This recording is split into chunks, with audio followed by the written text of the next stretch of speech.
Which brings us to tonight's keynote speaker, Mr. Colin Gonsalves. I'd like to say a few words just to introduce Mr. Gonsalves. Mr. Gonsalves is Senior Advocate at the Indian Supreme Court and is the Executive Director of the Human Rights Legal Network in India.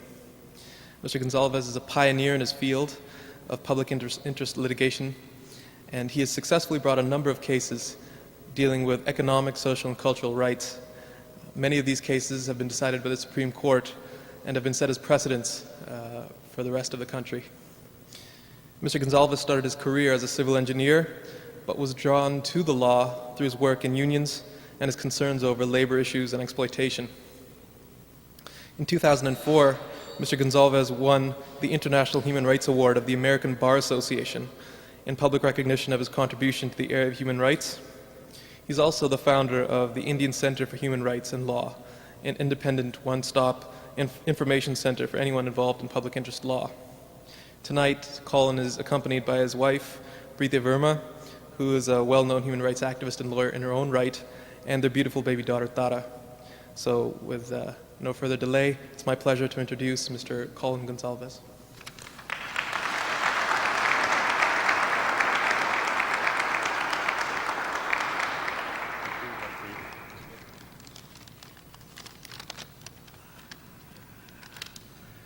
I really am humbled by the honor of speaking to you here today. I studied Jaswant Singh Kalra's work, what he did to expose human rights violations in the Punjab, his martyrdom at the hands of the Punjab police. And over the last few days, I spoke to some of my Sikh friends in Canada. Some of their sufferings and pain, their relatives who have also suffered at the hands of the Punjab police, and I've done so little.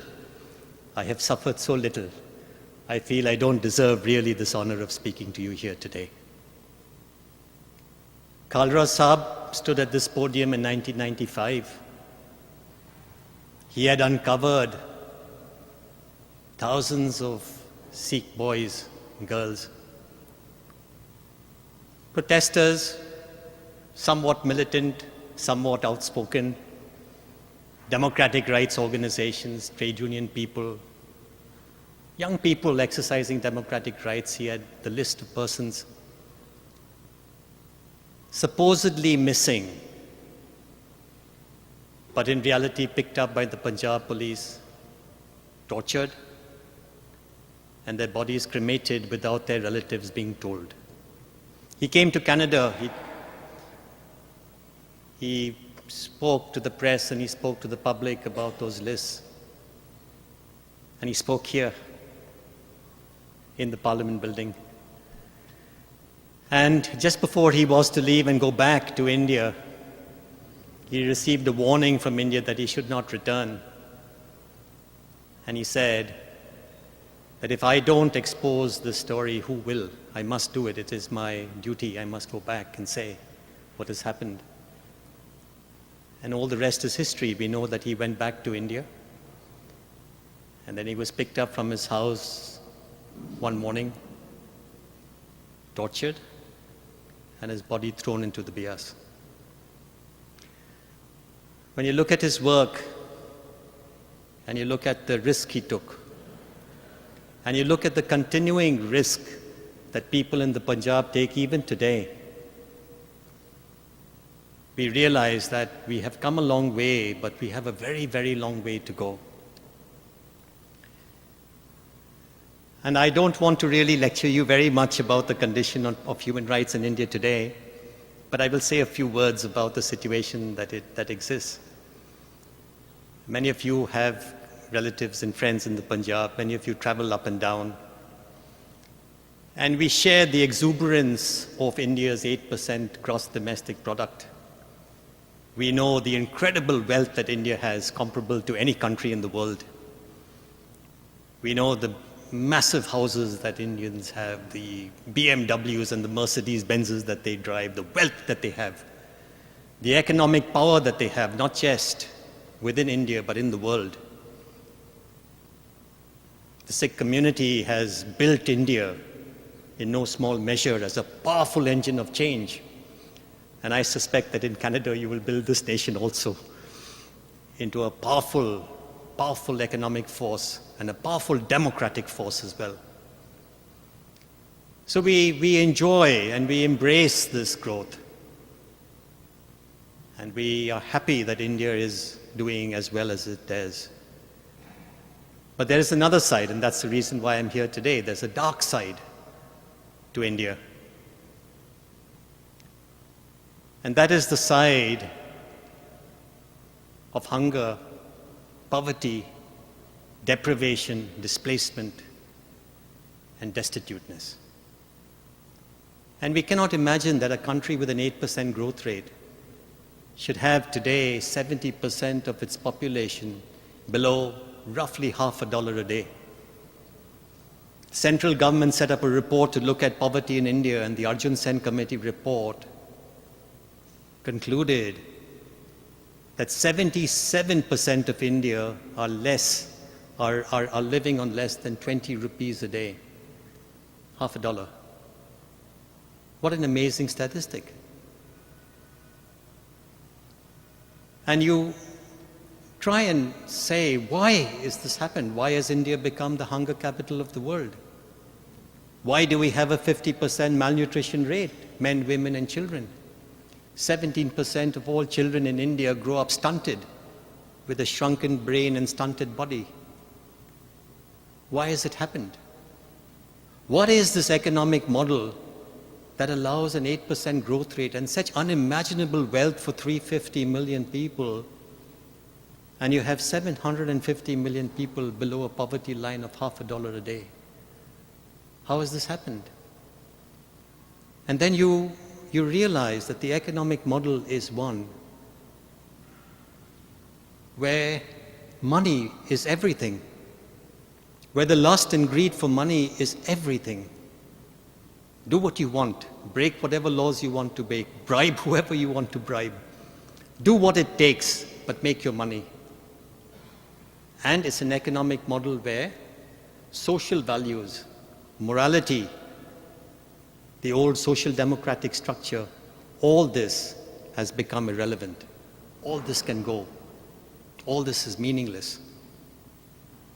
So you look at your education system and you realize the government schools are closing. The children have to go to private schools, and the rates in the private schools, the fees in the private schools are skyrocketing. You look at your hospitals, your wonderful public hospitals that you had once upon a time, and you see that your public hospitals are crumbling, and the poor have nowhere to go. They can go to a private hospital if they can afford to pay. And as far as food is concerned, I've told you we have a 50% malnutrition rate. And in the Punjab, I do this case in the Supreme Court on the right to food. In the Punjab, just about a month ago, there was grain lying out in the open, rotting. And our Prime Minister was unwilling to give the grain to the people to eat. We have 60 million tons of grain lying in the godowns of India, and you have hunger and malnutrition and poverty at this rate. And the Supreme Court asked the central government, they said, if you have 60 million tons of grain rotting, some of it rotting in the Punjab, rats eating at it, why don't you give it to the people to eat? And the government said, no, we'll not give it to them. And then you realize that this understanding of the market as being the driving force means that either you buy or you die. Either you buy your food or you die. Either you pay for your medicines or you go as you are without treatment. Either you pay for education or you remain uneducated. The whole notion of taking people along with you as one nation, taking everybody along with you as one nation, that model of development has for the last 10 or 20 years gone, disappeared. So the 350 million people go ahead. That's one India. 750 million people remain behind. That's the second India. And this is the reality of modern India. And then there's a darker side. There's a darker side of violence. In a land of Mahatma Gandhi and non-violence, Eastern spiritualism. You have some of the most violent practices the world has ever seen. Khalra Sahib discovered the tip of the iceberg with several thousand people disappeared. Can you imagine several thousand people disappearing in any country? And that was just one state, some districts of one state. Unimaginable violence. Our Home Minister recently said, 1/3 of all the administrative districts of India, 220 out of 640 administrative districts, are under significant levels of armed struggle. Isn't it amazing? The largest democracy in the world, an Asian tiger, today you could say a world tiger in terms of world economy, and you have 1/3 of the country under significant levels of armed struggle, and you have 3/4 of the population starving. Time is very short to go into what kind of economic model this is, what kind of political model. But hunger, malnutrition, and violence happens by design. It's not accidental. It's not accidental to the model of development. It happens by design. The 84 genocide of the Sikhs on the streets of Delhi, thousands of Sikhs killed, massacred, in the capital city, with the army garrisons just outside, with massive police reinforcements possible, with the political elite, the Prime Minister, the Home Minister, there, with the army generals all parked in Delhi, was an unbelievable event. We all know that. We're not here to go into that again.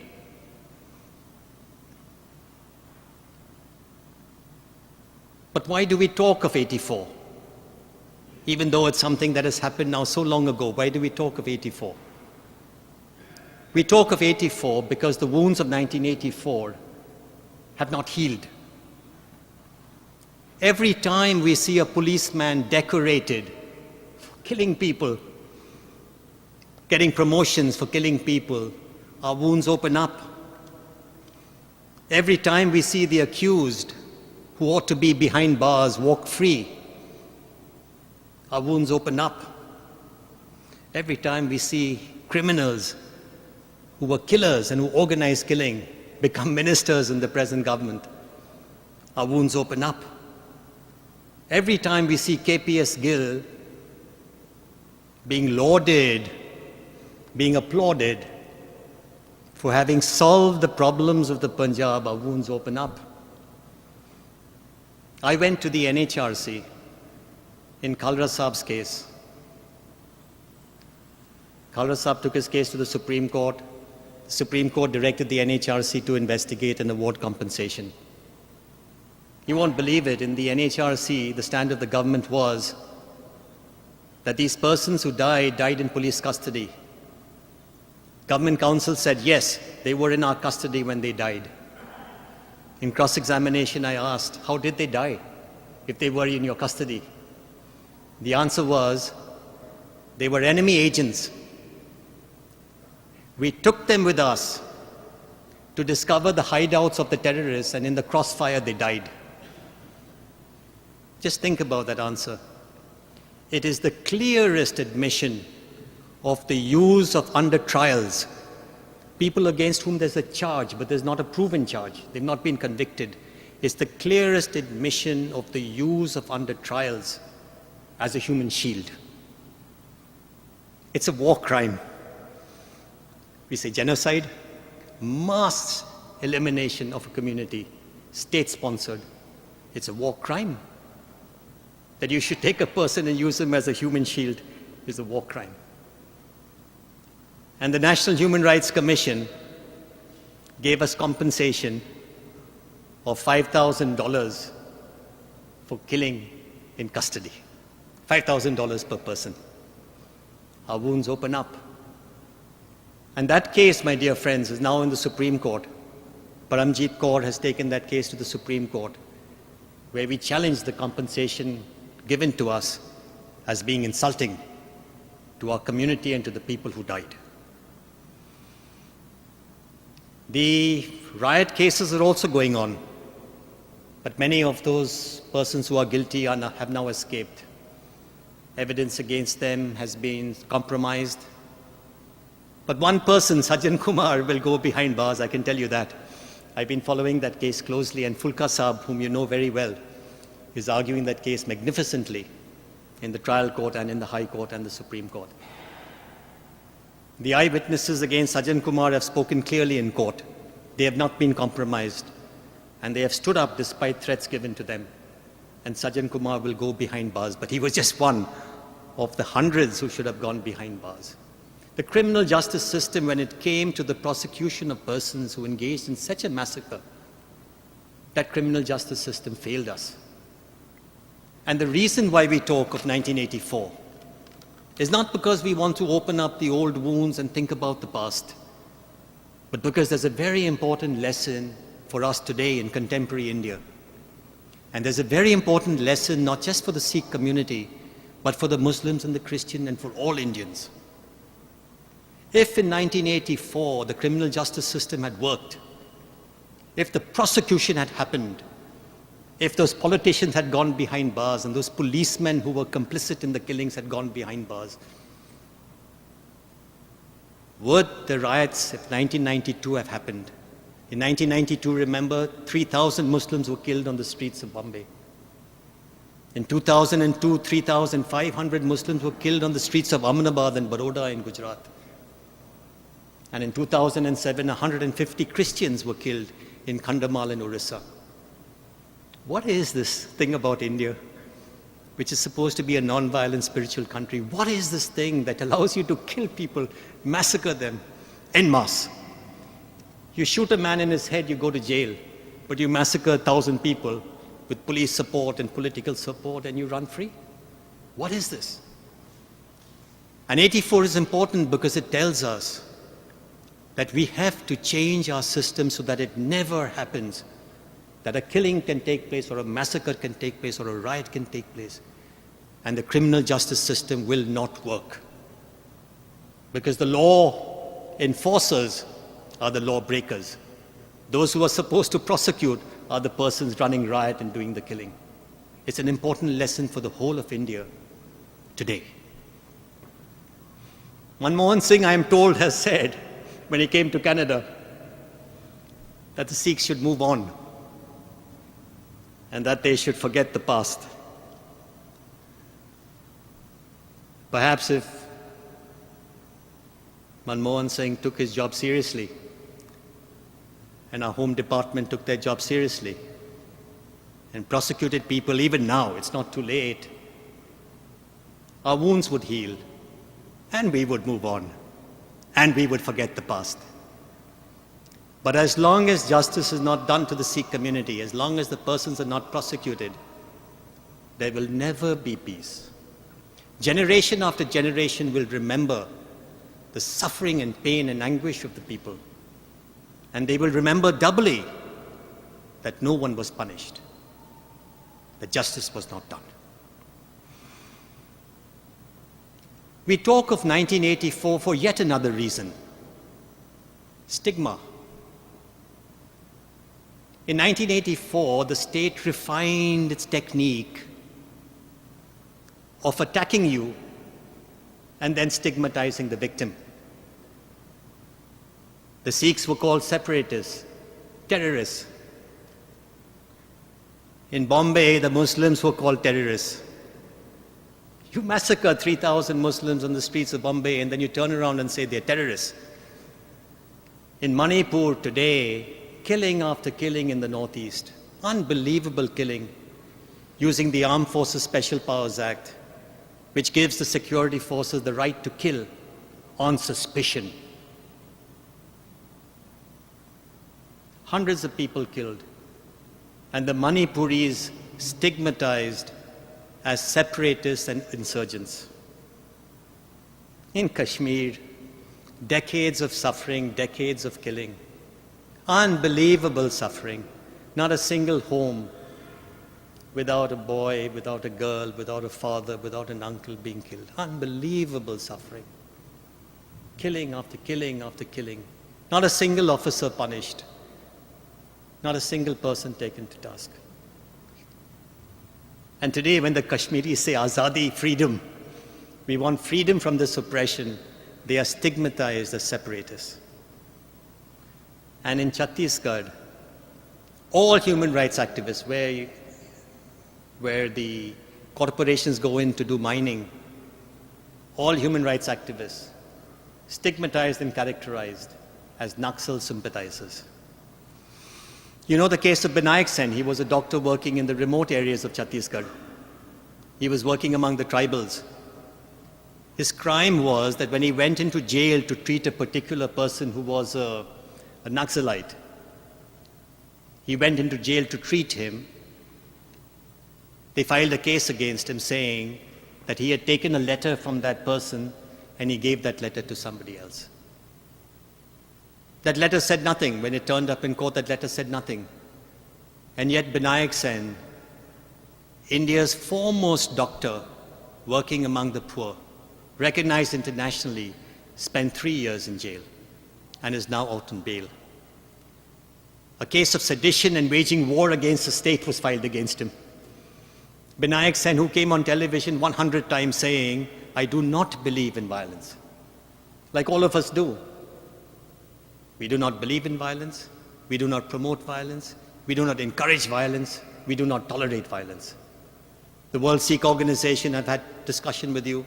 You make it very clear that violence is not our creed. We want to move by democratic means. We want to use legal avenues for the solution of our problems. Binayak Sen said that 100 times. And the charge against Binayak Sen was waging war against the state and sedition. So stigmatizing, you stigmatize. And I must tell you in the Sikh community that sometimes you feel that you've been stigmatized and things have been said about you that are so untrue and unjust that politicians and others should never have used that language against our community. But it's not true of you alone today. We stand with you. The whole of India stands with you. All those right across the country, from the northeast to Kashmir, right down to the south of India, all those who have fought for human rights and democratic rights, who have spoken out fearlessly against government, who have not allowed themselves to be intimidated by the security forces, who have stood up despite repression, all of them on television and elsewhere, all of them have been stigmatized. I've been told 100 times on television debates, 100 times, you're human rights activists, you are silent when it comes to terrorism. Your human rights activists are the front face of terrorism. All of us.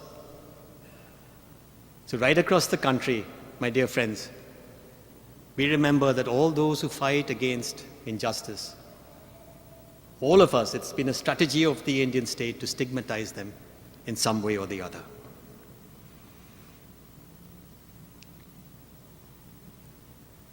I must tell you also of Buller's case, because many of you have been following Mr. Buller's death sentence now.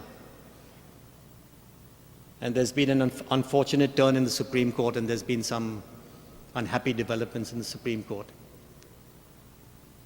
But Buller has been sentenced to death. And I must draw your attention, it was a 3-judge bench decision of the Supreme Court in Buller's case. I must draw your attention to one judge, M.B. Shah, who dissented. And Justice Shah said, the entire conviction hangs on a thread. It hangs on a confession made to a police officer, where apparently there's a thumb impression of Buller on his confession. There is no forensic evidence against him. The only evidence is that statement made to a police officer, which under Indian law is not admissible in evidence. It was only admissible in evidence under that treacherous act called TADA, the Terrorist and Disruptive Activities Act, TADA. For a very short period of time while that act was in force, confessions to police officers were admissible as evidence. And in that short window, Buller's statement was apparently taken with his thumb impression, and on that basis he is to be sent to the gallows. M.B. Shah said, not only is the issue of the death penalty one before us, I would say, said Justice Shah, that this man deserves to be acquitted. He cannot be convicted on this kind of specious kind of evidence. And M.B. Shah made a sterling dissent in that judgment. Buller's case will also be now fought in the Supreme Court before a larger bench. Times are very difficult and it looks the road ahead seems very hard. But we hope to have some good news in case the matter goes before a 5-judge bench of the Supreme Court. It is possible, there's a remote possibility, but there is a possibility that Buller may get some good news in the time to come.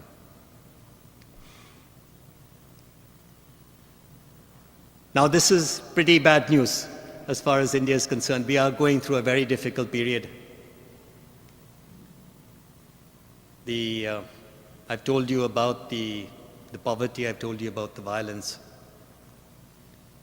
But the silver lining in the cloud, so to speak, or the positive thing about India is that we have an army of volunteers and activists, social activists, right throughout India.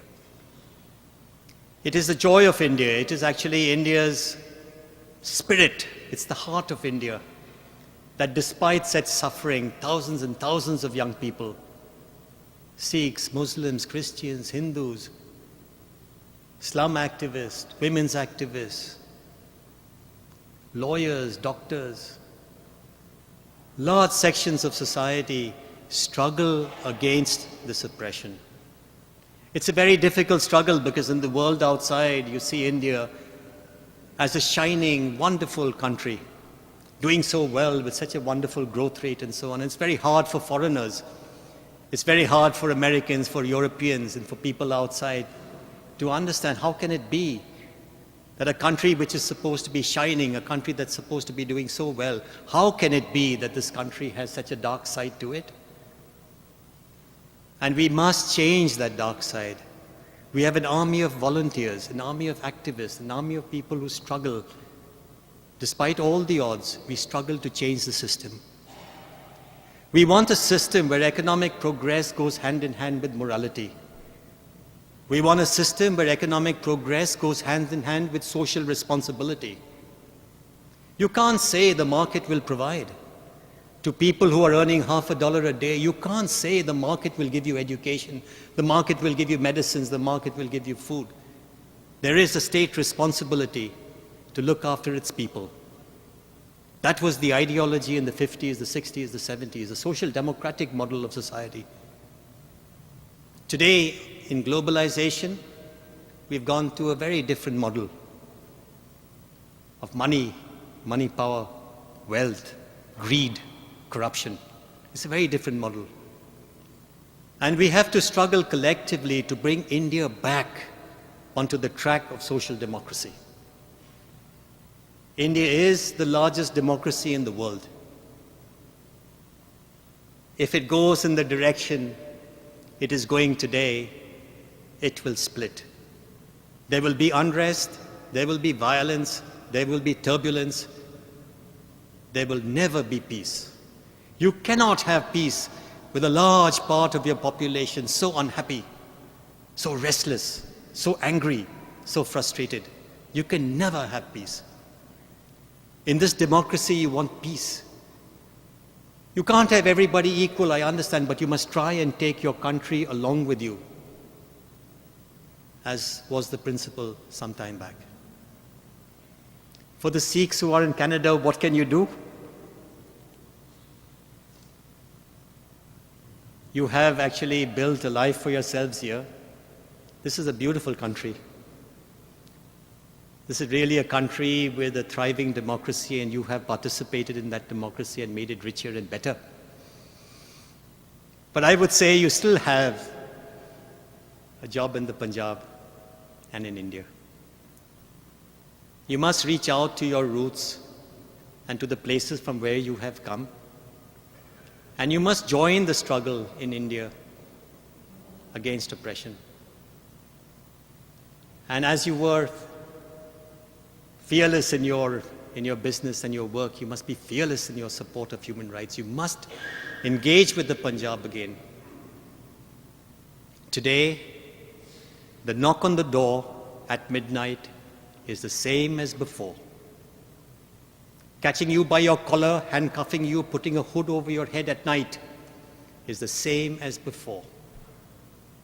Parents not knowing where your child has been taken, to which police station, where he has gone, with the police not bothering to answer, is the same as before. The only difference is the bullet in the head. That has gone down. Those numbers have gone down. But the terror is the same as before. And we must intervene. We must help. We must give political support. We must give social and moral support in some way. I really don't know the answer to this question. But we must engage with Punjab and India and strengthen the democratic rights process. We must look at the young in the Sikh community and in the Indian community as a whole. The young students. My colleague with whom I'm staying said this afternoon, we will never let our children forget. We will never let our children forget. They will not forget. They will not forget. And we must bring up a generation of people guided by that spirit that justice must be done. And if you have to fight for justice, we will fight, but we will see that justice is done. And therefore nurture your students, both in Canada and in India. And tell the student community what happened in '84, what happened in '92 to the Muslims, what happened in 2002 to the Muslims in Gujarat, and what happened in 2007 to the Christians. Because no country in this world today has the terrible record of genocide, has the terrible record of repeated genocide that our great and wonderful democratic India has. No country has this awful record. And it's time we take the camouflage away. It's time we tear the camouflage down and say, this is the real India. We're not interested in denigrating India. We love our country. We want to make it a great and powerful country. We believe India can be one of the greatest democracies in the world, apart from being a great economy. India can be the greatest democracy in the world. We have the people. We have the spirit. We have the ideology. We have the spiritualism. We have the courage. And we have the tradition of martyrdom, where we can die for a cause. We have everything to make our nation a great democracy. Therefore, my dear friends, remember, the tide will turn. It is only a matter of time. Society as it is structured today in our country will not last. This tide will turn. Better times will come. Justice will be done. I hope in my time justice will be done. I'm not so young as I used to be, but I hope in my time justice will be done. And I think India will be, in the years to come, a truly great nation. Thank you very much.